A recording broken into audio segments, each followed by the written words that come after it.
ازيكم عاملين ايه؟ يا رب تكونوا بخير. وده الفيديو التاني لينا، وزي ما وعدتكم الفيديو اللي فات هعرفكم يعني ايه هي السوفت سكيلز وايه هي اهميتها في سوق العمل وفي حياتنا الشخصيه.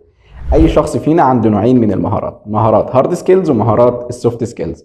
طب ايه المهم وايه اللي انا المفروض اكون محترف فيه؟ اللي هي مهارات السوفت سكيلز. السوفت سكيلز دي شامله اللي هي المهارات الشخصيه، كده الترجمه الحرفيه ليها المهارات الناعمه، يعني التعامل بتاعك مع الناس ده كله هيكون في كفه، والهارد سكيلز اللي هي تشمل الشهادات الجامعيه بتاعتك واي شهاده انت بتحصل عليها دي في كفه تانية خالص.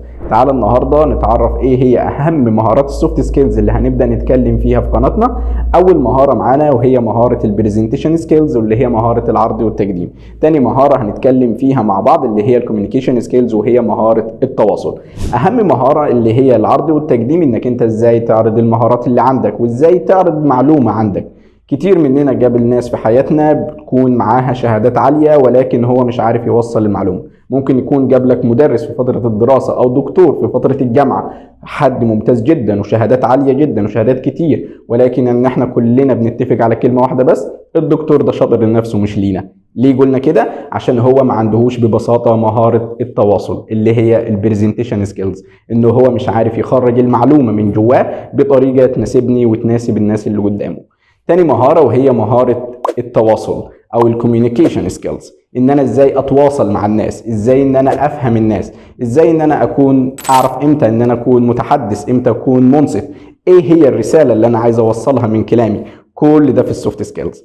كل طلبة الجامعة وكل الخريجة بتحتاج المهارات دي لسوق العمل. ناس كتير بتتفاجئ وبيفتكر ان هو يقدر يشتغل بالتقدير الاكسلنت الممتاز بتاعه، او كان جايب فيري جود، او التقدير مش لازم. اول حاجه بيشوفها اي حد في مكان مرموق او في شركه انترناشونال او مكان يكون محتاج فعلا كفاءات، بيعمل انترفيو. انت خلال الانترفيو ده لو معرفتش تقدم ما عندك من مهارات وهي مهاره البرزنتيشن سكيلز اللي هتساعدك على ده، يؤسفني اقول لك انه ممكن حد يكون جايب تقدير اقل منك او بشهادات مش مكافئه للشهادات اللي معاك، وممكن هو ياخد الوظيفه دي. وده طبيعي، لان اي حد صاحب شركه او صاحب مكان محتاج المهاره مع الشخص اللي هيتعامل بيها مع الكلاينتس ومع العملاء.